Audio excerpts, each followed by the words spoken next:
Okay, well, welcome. My name is Alyssa, and I just want to say thank you for joining us today for our webinar, the Quality Payment Program Year 3. We have the answers column and C. My name is Alyssa Wood. I'm a Quality Improvement Advisor with the Great Plains Quinn. Today, the webinar is brought to you by the Great Plains Quinn and Telligent. These organizations have been working together to help clinicians navigate and successfully participate in the Quality Payment Program. With the recent release of the Quality Payment Program Year 3 Final Rule, we thought it might be a good idea to gather up some of these common questions that we have been hearing from all of you, and as well as allow some time for you guys to ask some of your own questions. So your lines right now will be put on mute until the end of the webinar. At that time, we will open up the lines and ask for any questions. And for the presentation today, we're going to be covering a wide variety of topics within the Quality Payment Program. If you have a question during the presentation, feel free to utilize the chat function on the right-hand side of your screen. And please make sure that you submit the question to all attendees. Otherwise, sometimes those questions can get missed if you do not do that. And we'll address these questions at the end of the webinar or the presentation. If we do not answer your question today or need to gather a little bit more information, we will follow up with you to make sure that you get all of the information that you do need. This call is being recorded, and we will post both the slides and the recording on the Great Plains Quinn and Telligent websites in the next few days.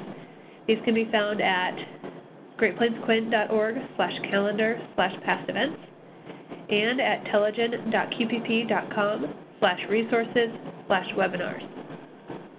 We will have a poll towards the end of the presentation, and we would really appreciate your input on and provide us as much feedback as you can at that time. This information is really invaluable to us, and so we can really see what works and what you guys like about these webinars. I'm sorry, I can't see the slide, so next slide. Presenting today, we have Michelle Brunson from Telligent. Michelle and her team work with small, underserved, and rural practices in Nebraska, Iowa, North Dakota, and South Dakota. These are practices with 15 or fewer clinicians. We also have with us from the Great Plains Quinn, Tammy McNeil, Jane Stotts, and myself. We're all Quality Improvement Advisors, and we work with the large practices with 16 or more clinicians and those practices in alternative payment models in Nebraska, Kansas, North Dakota, and South Dakota. Today, from the Great Plains Quinn, we are representing the Nebraska team. So now we will jump into the presentation portion at this time and starting in on those frequently asked questions about the Quality Payment Program 2019 Final Rule. Tammy?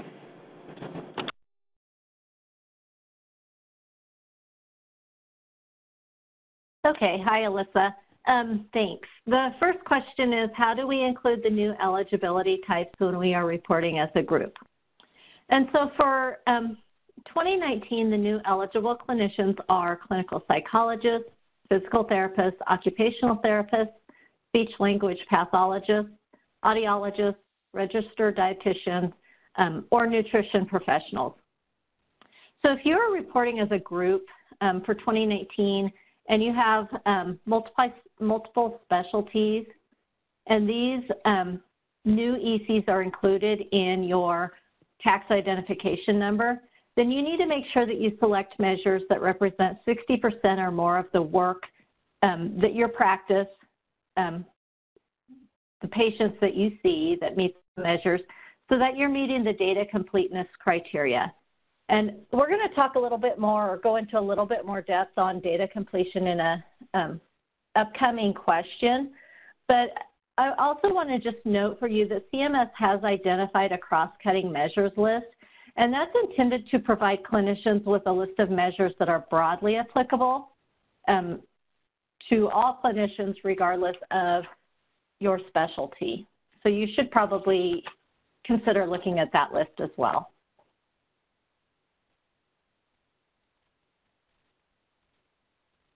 So the next question is, please explain the changes to the low volume thresholds and the opt-in policy. So CMS has added an additional component in addition to the two existing components from 2018. So you must participate in MIPS if you bill more than $90,000 in Part B covered professional services and see more than 200 Part B patients, but you also need to meet 200 or more covered professional services to these Part B patients. This is that new component for 2019 that's bolded on the slide. So if you exceed one or two of these three thresholds, you can elect to opt in. Opting in to MIPS will allow you to receive a payment adjustment, that being positive, negative, or neutral, in payment year 2021. You do have to register to opt in, and this will lock you in to have to report to MIPS. You may also voluntarily report. And if you choose to, you will not receive any payment adjustment in 2021. So opting in gives you that payment adjustment. Voluntarily reporting does not. You do not need to register to voluntarily report. But if you don't exceed any of these threshold criteria, you can also voluntarily report, but you will not be able to opt in. Next slide. So the next question we have is, how do I find out if I'm required to participate in MIPS? If you're one of the eligible clinician types that Tammy covered, you are required to participate in MIPS if you exceed that low volume threshold that Jane just reviewed, if you enrolled in Medicare prior to January 1st, 2019, and if you don't become a qualifying APM participant or partial qualifying APM participant. Now you can check your eligibility by looking up the Quality Participation, QPP Participation Lookup Tool. It was recently updated with 2019 eligibility information, so we're really happy to have that out there. And the links in this webinar are active links, and so when these are posted, you can use these as well. But Carrie will also put the links in the chat for us. So you can use that tool to find out if you're required to participate or if you want to opt in, if you can do so by meeting one of those three criteria. And also if you are identified as a qualifying APM participant or partial APM participant in an advanced APM entity. You just need to enter your 10-digit MPI in that tool, and it will give you the information you need.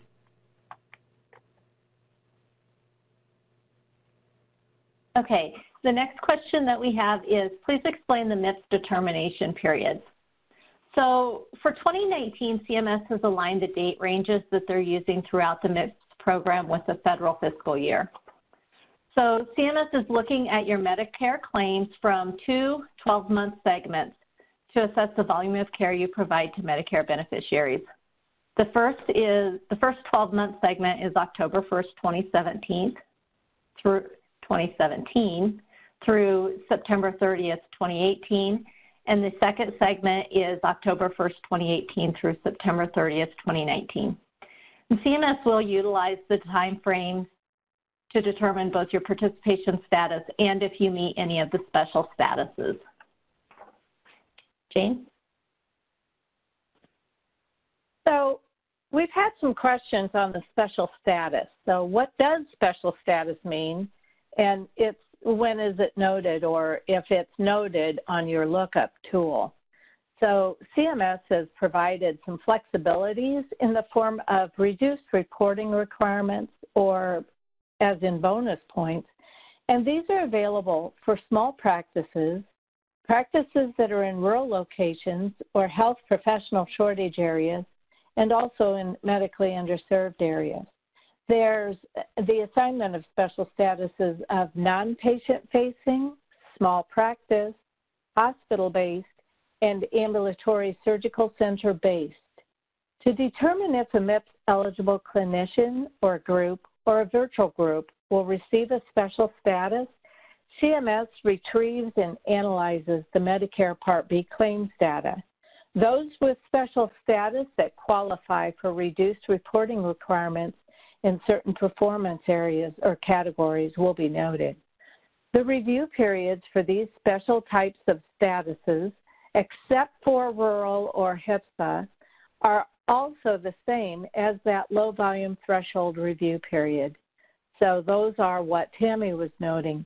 When you use your NPI or when you type in your NPI on the lookup tool, you will see if you qualify for a special status under both the individual clinician level. You will also see whether you will qualify at the practice level for HPSA, rural, or small practice. There are descriptions for each special status, clinician, or practice that's listed on the QPP participation status / about MIPS participation page.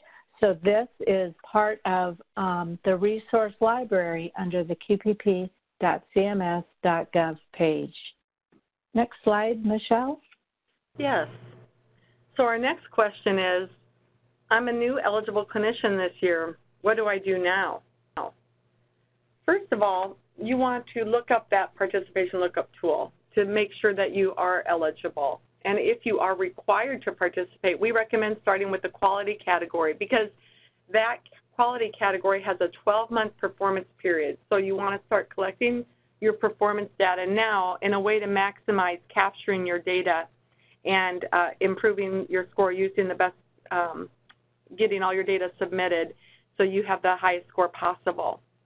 And then you want to visit the 2019 quality requirements page on the QPP.cms.gov website, and that has a link there to explore the 2019 quality measures. So you may want to look at, based on the collection type, whether you're doing Medicare Part B claims or QCDR measures or whatever it might be, what are the quality measures for that collection type, and then reviewing the quality performance category fact sheet for 2019 on the library.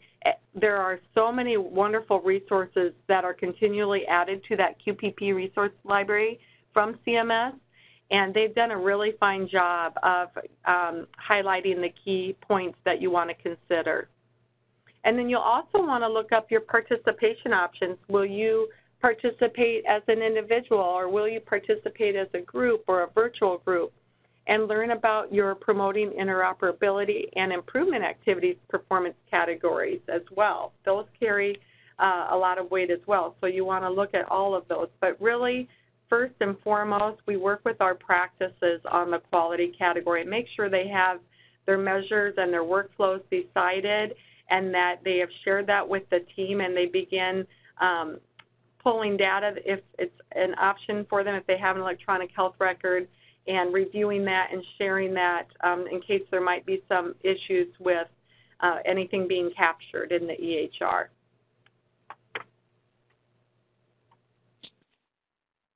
Okay, so are there bonus points for the 2019 reporting year?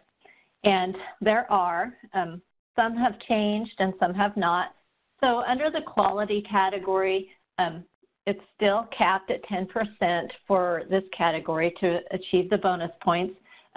You still will receive 1 point for reporting additional high priority measures or 2 points for reporting additional outcome measures above the one that you're required to meet as part of your 6 measures in this category. You will still receive 1 point for each measure submitted using the end-to-end electronic reporting.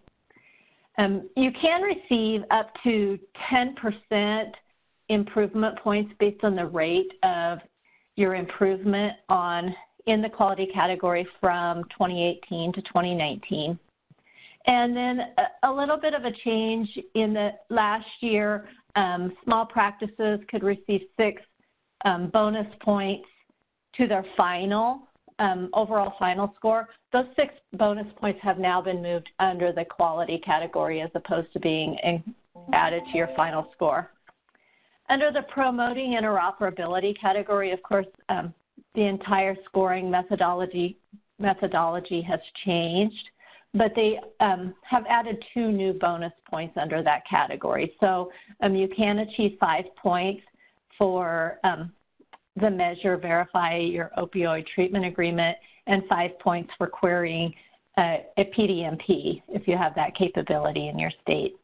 And then to your final score, this is not new, was in place in previous years as well, but you can receive up to 5 points to your final score for treating medically complex patients, and that is based on your HCC risk score.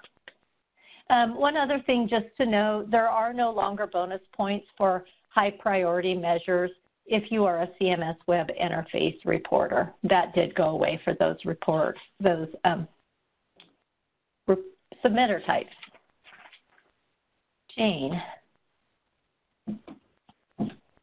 So can I still report using claims?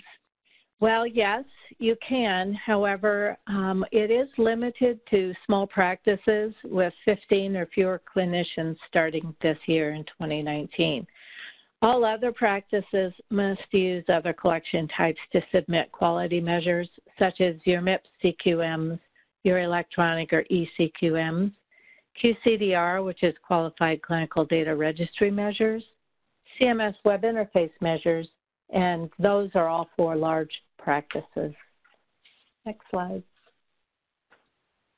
Yeah, so our next question is, what are the changes to the category weights for 2019? So the first two categories, quality and cost. Quality decreases from 50% to 45%. So it's now 45% in 2019. And that 5% was added into cost. So cost increased from 10% last year to 15% this year in 2019. The other two category weights for promoting interoperability and improvement activities, those remain the same, with promoting interoperability at 25% and improvement activities at 15%. The 2019 performance period is from January 1 to 19 to December 31st, 19, and quality and cost, those are the full calendar year that data is collected. And then improvement activities and promoting interoperability categories, you can choose a minimum 90-day consecutive period, a 90 consecutive day period or more, up to a full calendar year. But you have to have at least a minimum of 90 days.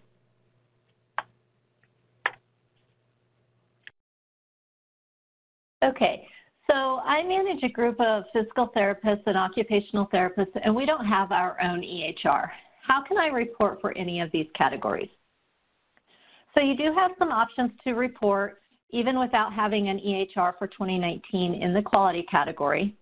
You would need to report using one of the collection types based on your group size.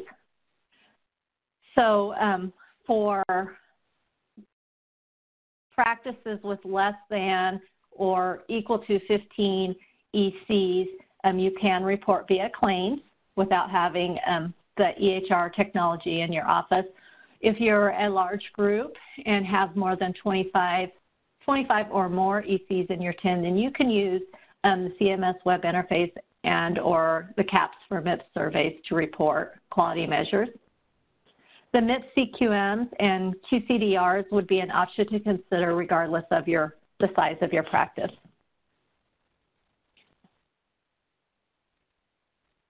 And then newly added ECs in 2019 will have their promoting interoperability category reweighted to quality automatically. So quality will not be a 45% weight for the new eligible clinician types, which PTs and OTs are a part of for this year. So your PI category will actually be weighted at 70% for 2019.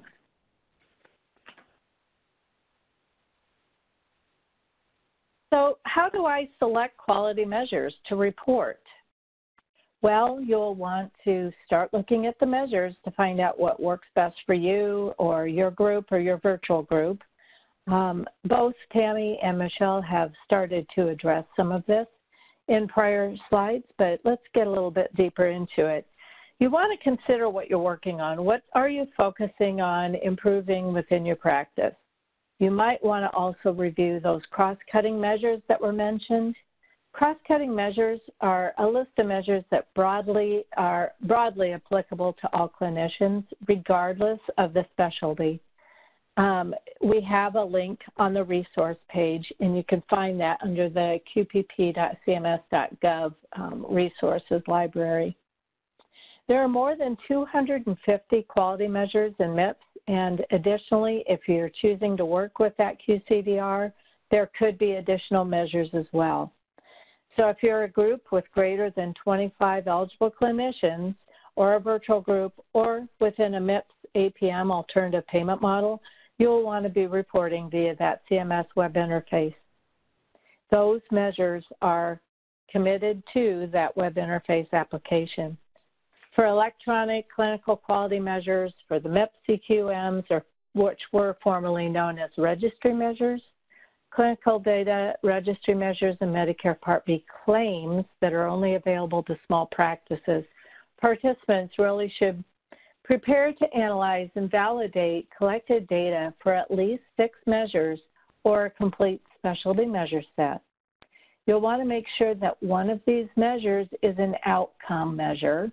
And if you don't have an applicable outcome measure, submit another high priority measure instead. This way you will be assured full credit. In addition, for groups of 16 or more clinicians who meet a minimum caseload of 200, the administrative claims-based all-cause readmission measure will automatically be scored as a 7th measure. To meet the quality performance category requirements, you will need to pick at least those 6 quality measures, again, including an outcome measure or a high priority measure. You'll need to report on a complete quality measure specialty or subspecialty set. Once you've found those measures that work for you or your practice, you'll need to review each of your select measures' specifications. There are measure specifications that describe each measure. They outline the elements, the reporting frequency, corresponding codes, and a lot of information tied to each measure. Each collection type, so whether you're reporting via claims or EHR or registry, you will have your own set of measure specifications. These can be found in the Quality Payment Program Resource Library, and it is a zip file, which you will see listed on our resource page at the end of the presentation. Next slide. Thank you, Jane. So the next question is, we get this a lot. When does the 2015 certified EHR technology need to be implemented to meet requirements for reporting? And we've actually heard a lot of different answers to this, so I'm glad that we can share this today. So for calendar year 2019 of MIPS, the certified EHR technology addition required for quality and promoting interoperability categories is 2015 certified EHR technology. Clinicians must have their technology certified to the 2015 edition no later than the last day of the performance period that they are submitting data for. So the last possible date that the technology could be updated for 2015 cert is by December 31st, 2019, and that would be for those individuals that choose to use the Promoting Interoperability 90 days. Maybe that's the time frame they use for the last 90 days of 2019. So let's say your EHR was updated as of December 31st, 2019. You could not choose a 90-day period earlier in the year that ended prior to December 31st. So nothing like January through March 31st, you know, or Q2 or 3. You would have to have it certified by the last day. And that applies for both the quality and the promoting interoperability categories.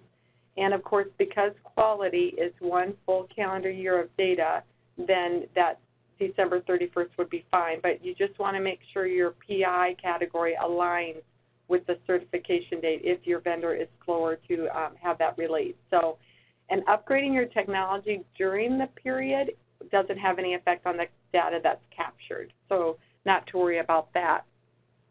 ONC, or the Office of the National Coordinator for Health Information Technology, anticipates that a majority of these EHR vendors will have their technology updated well before the close of their performance period. All right, next question. Okay, so for the quality category, do I report just for my Medicare patients, or do I report for all of my patients? So MIPS requires all payer data for all collection types unless you're reporting using the Medicare Part B claims option, or if you're a CMS web interface user. EHR, QCDR, and the MIPS CQMs do require all patients to be included. Jean? So I've heard this question a couple times, and it really doesn't even matter what year you're reporting in, but are there audits for MIPS? And so CMS is going to be conducting data validation and an audit process annually to ensure that the MIPS and QPP program operates within accurate and useful data. MIPS audits are actually required by law. If you're selected by CMS or CMS's designated entity for auditing, you will be required to comply with all the data sharing requests. So to be in compliance, you must keep your documentation for up to 6 years for the quality, promoting interoperability, and improvement activity categories for every performance year that you're participating in the program. Because your score for cost category is calculated using information derived directly from Medicare claims data, the cost category is excluded from these outside audits. Under the QPP, CMS refers to MIPS-related vendors as third-party intermediaries. So this would include your qualified registry vendors, qualified clinical data registry vendors, health information technology or EHR vendors, and survey vendors. These vendors must comply with several requirements to participate with MIPS, including keeping records for auditing purposes that are separate from a MIPS audit physician practice. So if you're using a vendor, we and CMS would encourage you to make sure that you're retaining your own records along with what they may be recording or saving. If you're randomly selected for data validation or for an audit, you'll have 45 calendar days. You'll be able to complete that sharing as requested, or an alternate time frame that could be agreed upon by CMS and the eligible clinician or group. As you prepare to submit data, know that all MIPS data that you or your vendor submit are subject to what CMS calls data validation and auditing. We would recommend that you take screenshots, save copies of all reports used to prepare for data submission. By the time an audit comes around, your electronic health record may not be able to recreate the same report, or some people may have switched EHRs, so you'll want to make sure that you maintain that record. Next slide. So we've been hearing the term collection type here, and CMS has some new terms this year that we want to share with you so you'll understand what those are and how they differ from each other. There's collection type, submitter type, and submission type. And so collection type is the what. So this is a set of measures with data completeness and specifications that are comparable for those different types of data. So we have the MIPS CQMs, and that's what used to be called registry measures.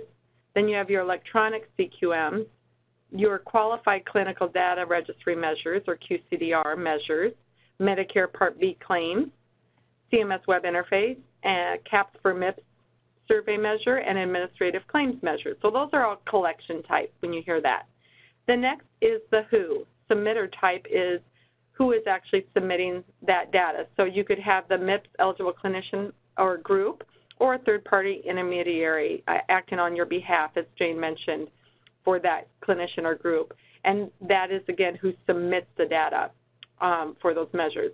And then finally, the how. Submission type is how that's done. So you can either have submitting data directly or logging into the portal and uploading data, or logging in and attesting to the data.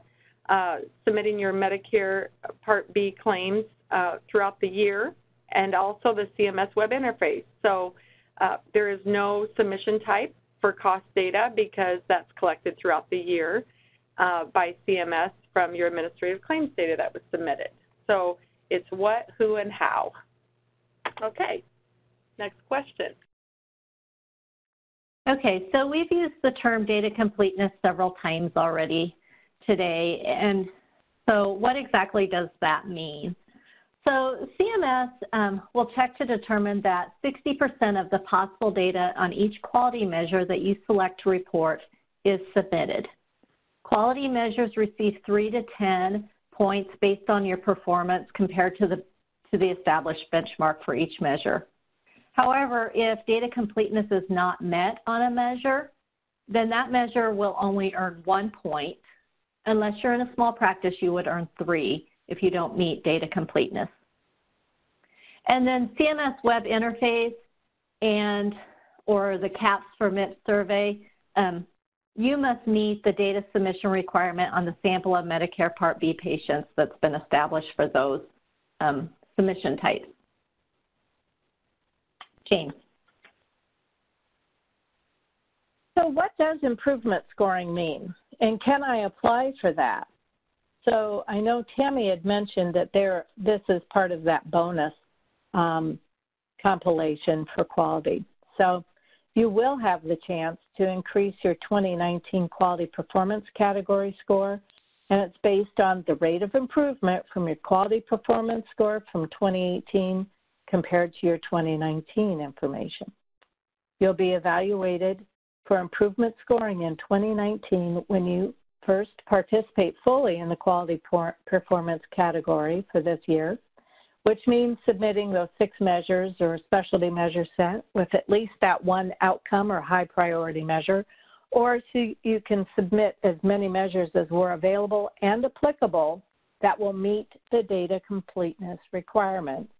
And you have a quality performance category achievement percent score from the previous performance period, and you submit under that same identifier for the 2 performance periods, or if CMS can actually compare that data, that's been submitted for those 2 periods. How is this calculated, though? The improvement scoring is actually calculated by comparing the performance category achievement percent score from the previous period category achievement percent score in the current period. So bonus points are not included in the improvement scoring. So it's kind of confusing with all these words. To me, it's word salad. So let's really talk through an example. So in 2018, an eligible clinician earned 25 measure achievement points and 2 bonus points for reporting an additional outcome measure. In 2019, that same eligible clinician earned 33 measure achievement points and 6 measure bonus points for end-to-end electronic reporting. So to calculate the 2018 quality performance achievement score, it's 42% or percentage points, which is 25 achievement points divided by the total possible of 60. That division equals 42. You exclude those bonus points. 2019, same provider submits their performance category achievement percentage score, and they had 33 percentage points compared to a total possible of 60. Divide that out, it's 55 percentage points. Then you're going to look at that 55 for 2019. 2018 is 42. 55 minus 42 equals 13. You're going to take that difference, divide that by your 2018 achievement percentage score, so 13 divided by 42. You're going to multiply it by 10%, which is your total percentage that you could get for your bonus. That equals 3.1. So you get that improvement score of 3.1 percentage points, and that's added to your score earned for your reported measures. This percentage score improvement points. They cannot be a negative, which that makes sense, and it is capped at 10%.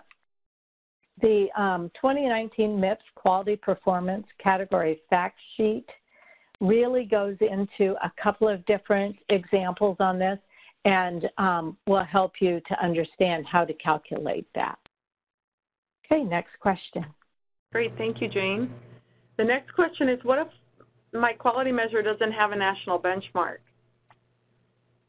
Quality measures that can't be reliably scored against a benchmark or those without a benchmark will receive 3 points, assuming that you've met the data completeness that Tammy spoke about, unless a benchmark can be established with the performance period data from that performance period. If the measure doesn't also meet data completeness, it'll receive 1 point, except if you're a small practice, you would still receive the 3 measure achievement points regardless if data completeness is met or not. And this applies to measures across all collection types except for the CMS web interface measures and administrative claims measures. Okay, next question. Okay, so what exactly are topped out and extremely topped out quality measures? So in the quality category, if a measure performance is so high and unvarying that meaningful distinctions and improvement in performance can no longer be made, CMS will classify the measure as topped out. Topped out measures have a 4-year life cycle for removal, and the scoring is capped at 7 points, as opposed to, being able to get your performance up to a full 10 points. A measure that attains extremely topped out status is when the average mean performance is within the 98th to 100th percentile range. Such measures may be proposed for removal in the next rulemaking cycle and will not follow the 4-year life cycle for other topped out measures. Policies to identify, remove, and cap scoring for topped out measures do not apply to the CMS web interface measures or the caps for MIPS survey measures or to QCDR measures. If a QCDR measure is identified as topped out during the self-nomination process, it just wouldn't be approved for that applicable performance period. Next question. So how is my quality measure scored if I have more than one numerator and denominator captured for a measure? So we do have some measures that have more than one numerator and denominator, or it's referred to as stratum. And they're using these multiples to calculate an overall performance. Excuse me. These multi-stratum measures usually will employ an average or a weighted average of each numerator and denominator combination. In some measures, however, there might be a specified stratum that's identified as primary for a performance rate, and that's used in calculating benchmarks. A list of the multi-strata measures and performance processes are listed under the resource file under 2019 MIPS Quality Benchmarks, and the file is named 2019 MIPS Measures with Multiple Performance Rates. You'll see that in my 2 screenshots of where you can find the resource library and then what that zip file looks like. You'll want that top file called MIPS Measures with Multiple Performance Rates. And next page to show what this Excel file looks like.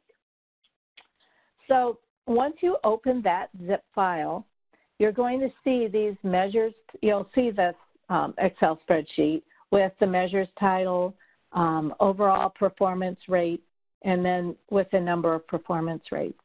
So the 2 key columns are these overall performance and number of performance rates. There's tabs at the bottom. If you can click again, Michelle.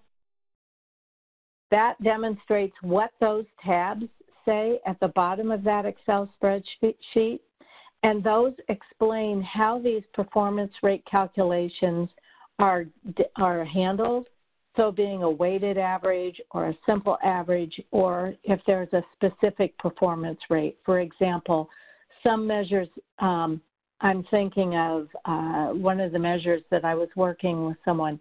There's 3 pieces to it, and only one of those 3 is what's actually used for benchmark, but they use a weighted average for the overall scoring.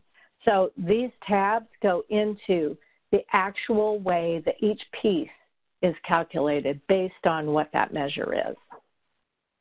Next question. How is cost performance category changed? How has that changed from last year? So as I mentioned before, the weight has increased from 10% in 2018 to 15% in 2019. And there are also 10 cost measures. Now, 2 of these measures were used last year and the year before, but there are 8 new measures that are included in this category for 2019. So the 2 that were used before are the total per capita cost for all attributed beneficiaries measure, or TPCC, and then the Medicare spending per beneficiary measure, or MSPB. There are case minimums for each of those measures. So there's a minimum case for TPCC of 20 and 35 for the MSPB. Beginning in 2019, we have those 8 new measures, and so they're episode-based measures that are going to be used. And there are also case minimum for those measures. So there are 5 procedural measures, and the case minimum is 10 for those, and you can see those listed in the table here. And then there are 20 for a case minimum for the acute inpatient medical condition episodes. So you can see those as well here, and I won't read those, but I did think that would be nice to include those. So they've put a lot of time and effort and methodology in how these are weighted and measured and attributed, and there's some wonderful resources out on the QPP resource library for the costs, and so I highly recommend that you go check those out. Okay, next question. Okay, so how will I know if I qualify for this new facility-based quality and cost performance scoring? So CMS is planning to include a flag to identify eligible clinicians that are eligible for the facility-based scoring in the NPI lookup tool for year 3. CMS will automatically apply the facility-based measurement to MIPS eligible clinicians and groups who both are eligible for facility-based measurement and have a higher combined quality and cost performance score. So this really just applies to MIPS ECs that furnish 75% or more of their covered professional services in inpatient hospitals, on campus, outpatient hospitals, or emergency departments, or for facility-based groups with 75% of the eligible clinicians billing under the Groups 10 that are eligible as individuals. So you really want to check that lookup tool to see if this is something that might be counting for you or your group. Next question. So what kind of documentation is required for those improvement activities that someone may choose to report? Well, there is another zip file. I get all the zip files today. This is fun. Anyway, and it's named the 2019 MIPS Data Validation Criteria. It's under the QPP Resources page, like everything. That resources page is very valuable. In that zip file for the data validation criteria, you're going to find the spreadsheet named aptly IA 2019 Validation Criteria. This has a table. It has every activity listed that you can report to or attest to, the description, the weighting, so whether it's a medium or a high-weighted activity. There's suggested documentation. That's your key right there, what they suggest you maintain. And then it talks about the first performance year of that activity. And new this year, they actually have some examples of additional activities that might qualify for attestation. The reporting period for the improvement activities is usually a minimum of 90 days. However, you'll want to verify with this criteria document because there are specific activities that have longer periods. One to note is enrollment in a PDMP. That must be for 6 months as opposed to 90 days. Next question, Michelle. Are there new improvement activities for 2019? And yes, there are. There are 6 new improvement activities. 2 are high-weighted, patient medication risk education and using the CDC's guideline for clinical decision support to prescribe opioids for chronic pain via the clinical decision support, and then 4 medium-weighted here. I won't read those, but just so you know, those are available, just to say for essence of time here.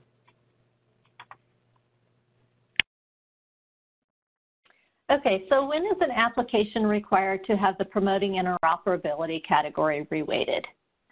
So if you want to have your PI score reweighted to the quality category score, you will need to complete the hardship exemption application and get approval from CMS. The following are reasons that you may choose to do so. 1, you're in a small practice. 2, you have a decertified EHR technology.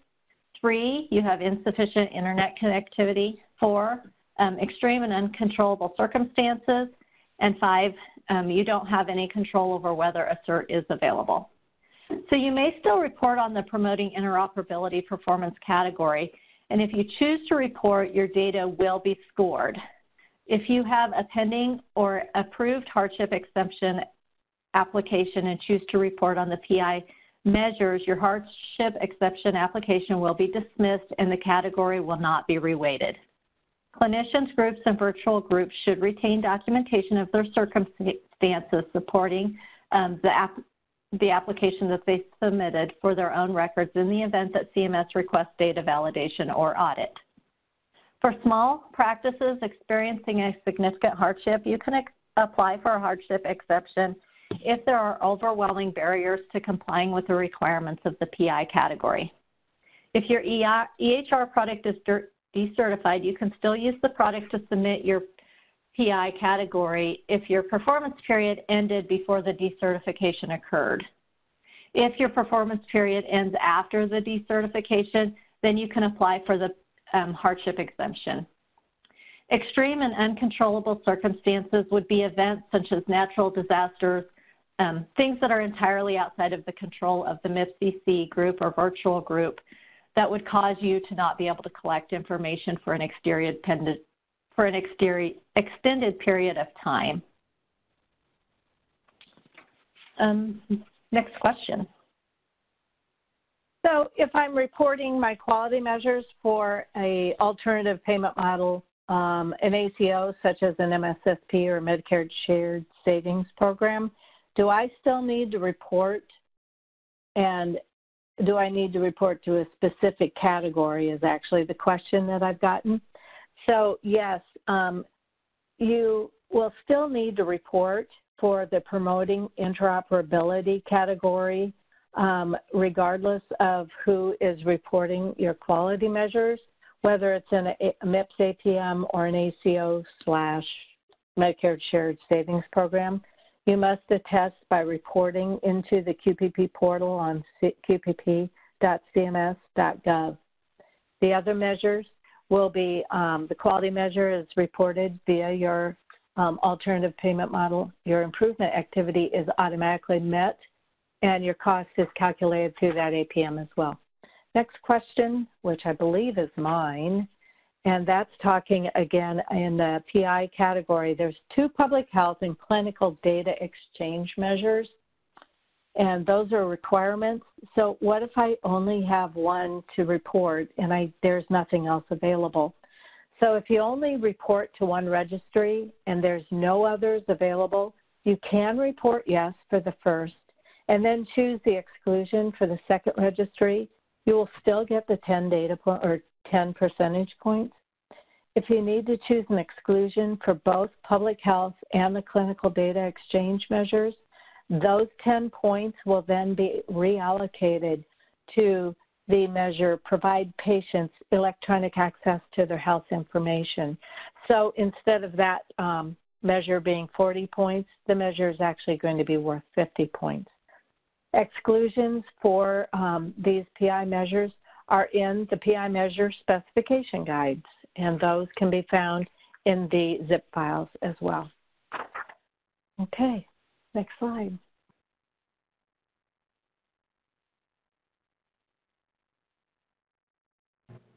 Okay, so now it's time for our questions, and if you have two ways to do that. You can either type in your questions using that chat feature on the right of your screen. Just make sure you're sending the question to all participants, and we will have Carrie ask those questions of the team.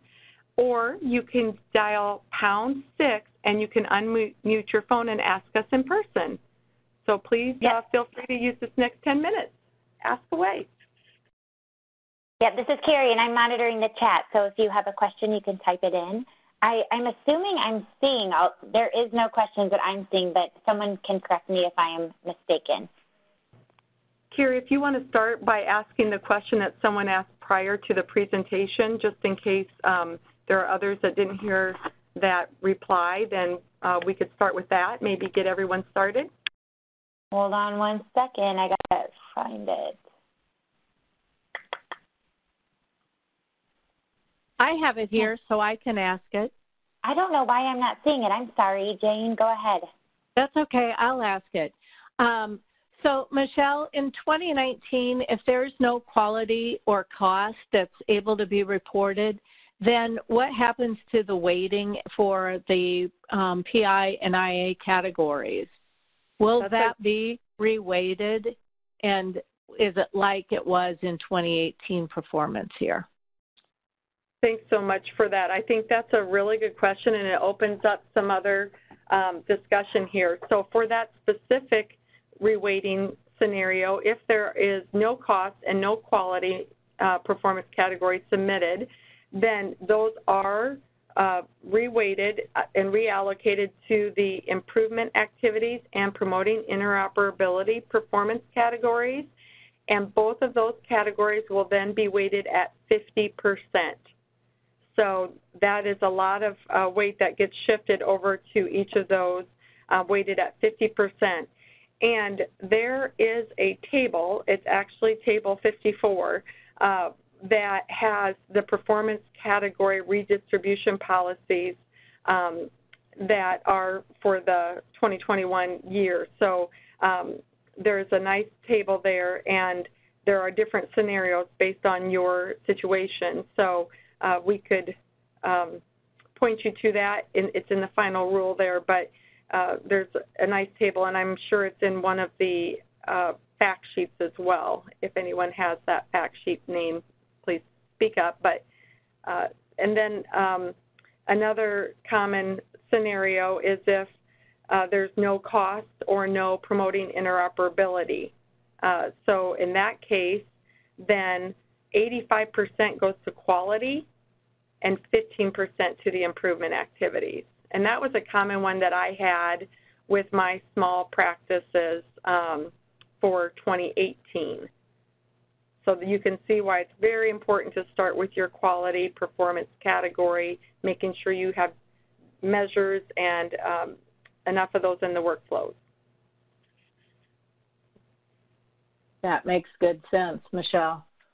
I do see another question in here. Does Medicare all-in-one claims count towards, it says Med B, I'm assuming that means Medicare Part B.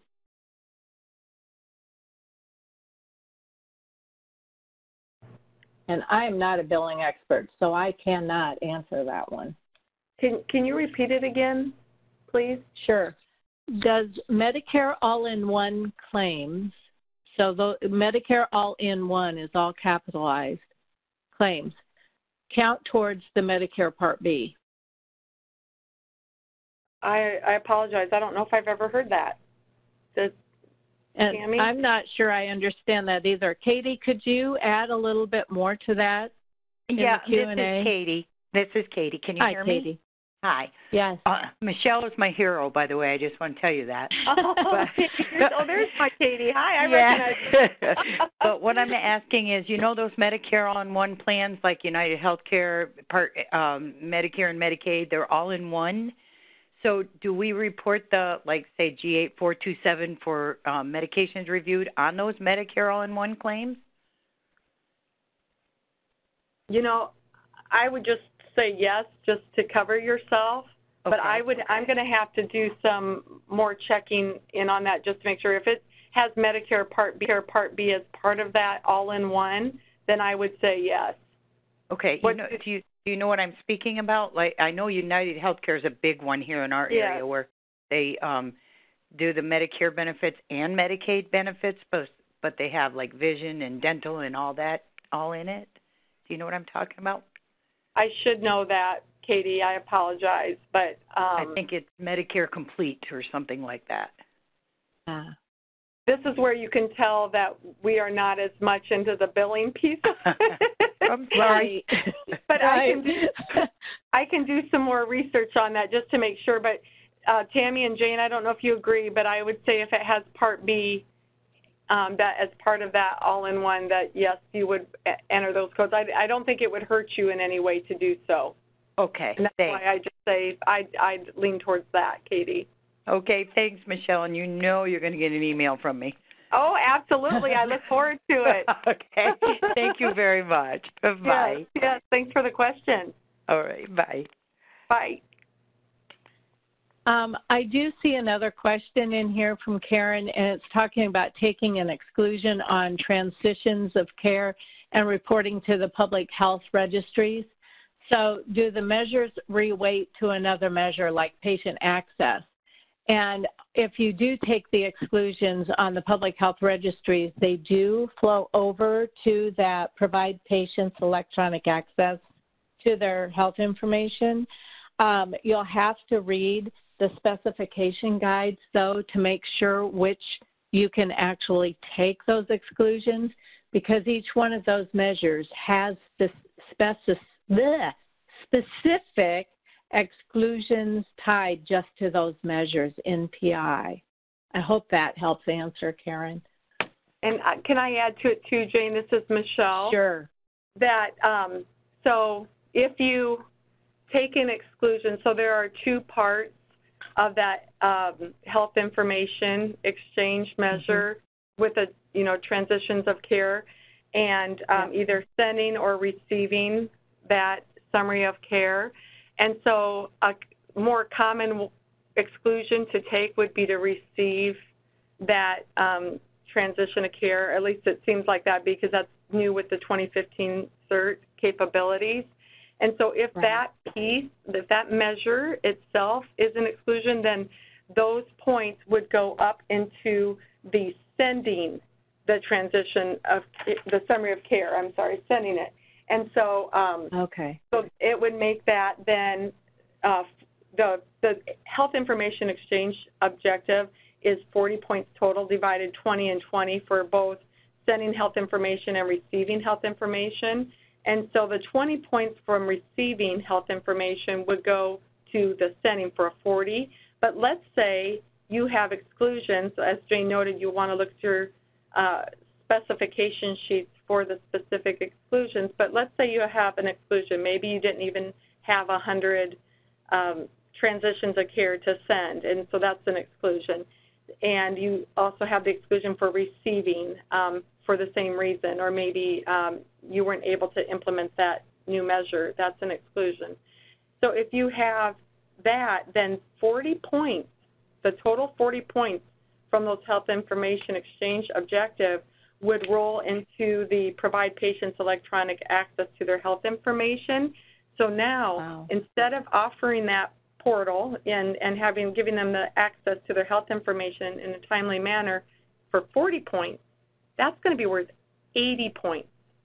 Nice. And then if you were to take your, maybe you don't have public health measures or clinical data exchange measures, those 10 points would also go to provide patients electronic access. So then you're looking at 90 points. So you can see why it's so important to really start, if you haven't done so already, implementing that portal and offering it to every patient that comes in, because it could be weighted anywhere from 40 to 90, even 100 points. Wow. Say with chiropractic physicians. Yeah, it's a big one. Boy, that's great points that you're making, Michelle. Thank you. You bet. I do see another quick question here. You do not have to report for MCOs, et cetera, only Medicare Part B. That was from Michelle. Not sure. Hi, this is Michelle. I think that was in reply to Katie's question. Yep, that is. Okay. And the only reason I know is because of last year, because we have a lot of those too. So you do not have to report on those if you're doing claims. Awesome. Thank you, Michelle. You're welcome.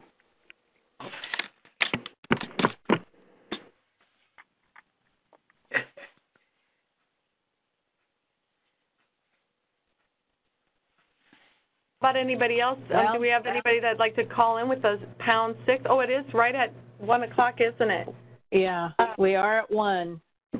If you could please, I'm sorry about that. If we could please have you answer the polling questions. And I just realized that I am not able to open the polling functionality.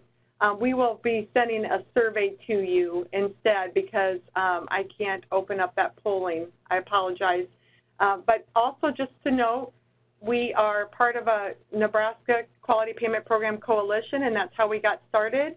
And we have resources with links, and those the slides will be available on both the Great Plains website here, and then and on the intelligentqpp.com. And can you repeat the Great Plains Quinn website again, please, quickly? Sorry. It's, you know what, this is Carrie. I'll just type it in the chat feature real quick, and I'll take it right to this page, or our QPP page probably. Awesome. Thank you. Thank you so much. I appreciate it. Thank you for everyone for attending, and we hope to hear from you. Call, email us, and thank you so much for attending our webinar. Have a great afternoon.